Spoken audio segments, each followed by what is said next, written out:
Today I'm going to be reviewing celebrity books that I read during 2025. I took some notes the whole time that I was reading throughout this year, and I wanted to let you know my thoughts. I'm going to be doing my best not to give away any spoilers.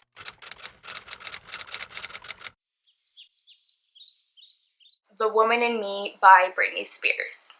For me, I was born in 1996 and I grew up listening to Britney Spears, so this was definitely something that I wanted to learn more about because as a child I was kind of just like, oh my god, where did she go? If you read The Woman in Me, it really explains a lot why Britney is the way she is today. I think she's been through a lot. Leave Britney alone! I really liked learning about her life and her history. I thought it was a great read. You get the tea and the scoop on the Justin Timberlake relationship drama too. I gave The Woman in Me a 4-star rating on Goodreads.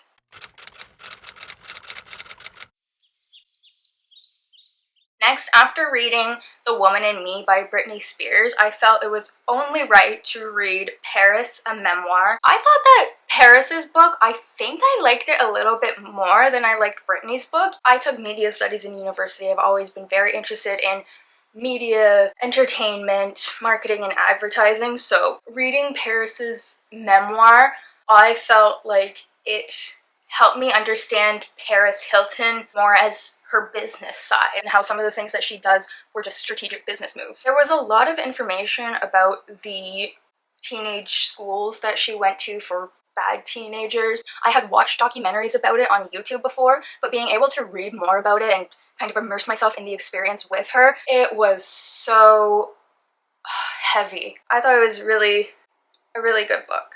Let me see what I rated it on Goodreads. Doesn't look like I rated it on here. I would probably give Paris Hilton's memoir like a 4.2 stars out of 5.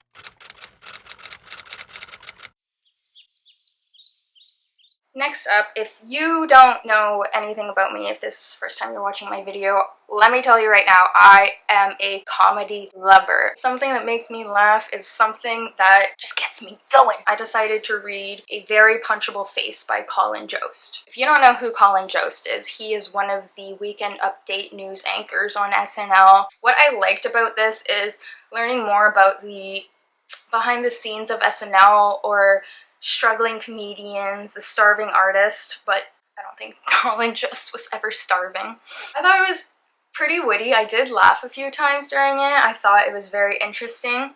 As somebody that people probably wanted to punch in the face before, it was better to be funny and lean into being picked on rather than argue back, I guess. I was actually impressed reading it because it felt personal.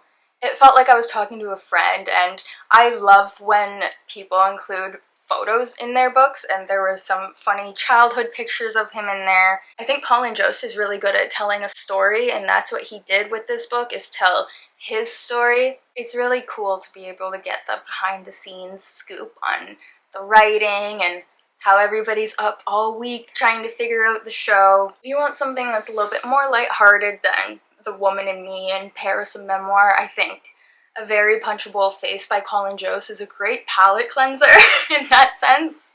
If you like SNL, if you like to laugh, if you like comedians, if you like inside scoops, I would definitely read this. If you don't know Colin or SNL, it's probably pointless to read it. It looks like I gave this a 4. I would probably rate it like a 4.2, probably maybe the same as Paris.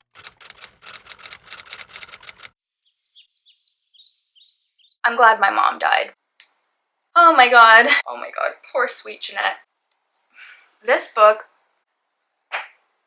I did watch iCarly a little bit when I grew up. It was kind of maybe more into my preteen years. What is absolutely crazy to me is how much we don't understand and how much we don't know, how much is happening in Hollywood or other places of the world where we have child actors. Jeanette McCurdy doesn't mention Dan Schneider by name. She calls him the creator in her book, but there are talks of how he was problematic on set, but most of this book is around the family dynamic between Jeanette and her family and her mom. Most of this book is about the relationship between Jeanette and her mother and touches on her family with her brothers and her grandparents. It's a great read. I was not expecting for it to be this raw.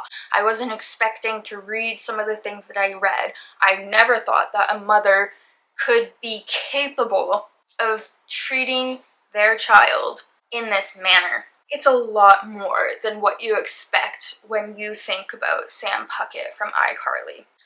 I'm trying not to give you any spoilers, it's just, oh my god, I'm getting chills! 4.7 stars, honestly. Nothing's perfect, I can't give it a 5, nothing's ever perfect, but 4.7 stars. It's, oh my goodness.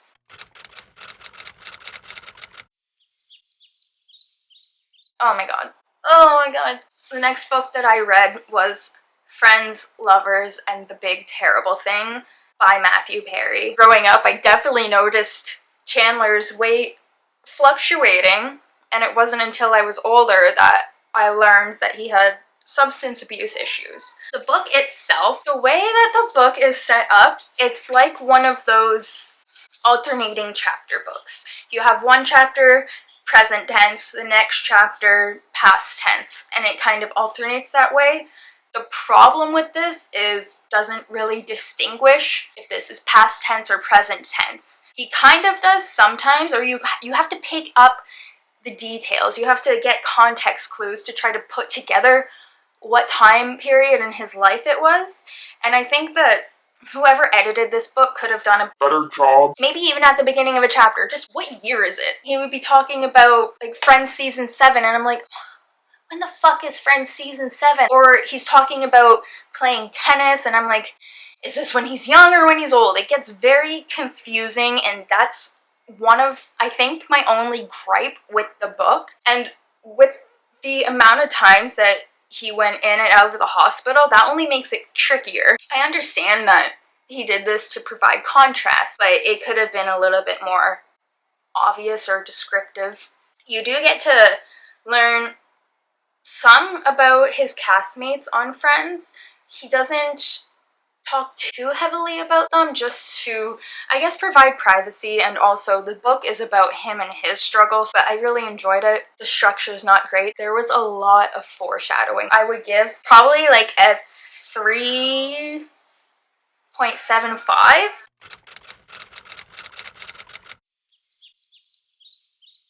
I loved Robin Williams, I love Patch Adams, The Dead Poets Society, Aladdin, so obviously I wanted to read Robin. I'll let you know right now, I'm not even done the book yet. This is a good book. It's really interesting to learn about how Robin's mind works. It's just so long. There's too much information almost. I think this could have been condensed a lot. I'm halfway, like, 47% into the book. I'm 400 and something, I don't know how many pages in, but they're literally still in the 90s talking about Mrs. Doubtfire. Like, it's just so slow. I keep falling asleep. Literally, I'll be reading it and I'll fall asleep. I'm gonna obviously finish it, but it's just, I'm not excited to pick it up. I don't know if I need to know everything about his romantic life. Those could have probably been condensed a bit. I do like it. What would I rate Robin Williams' book? Maybe like a 3.5. Anyways, if you liked any of those books, let me know in the comments below your thoughts. Let me know if you didn't like any of the books. Let me know if you had the same opinions. Bye.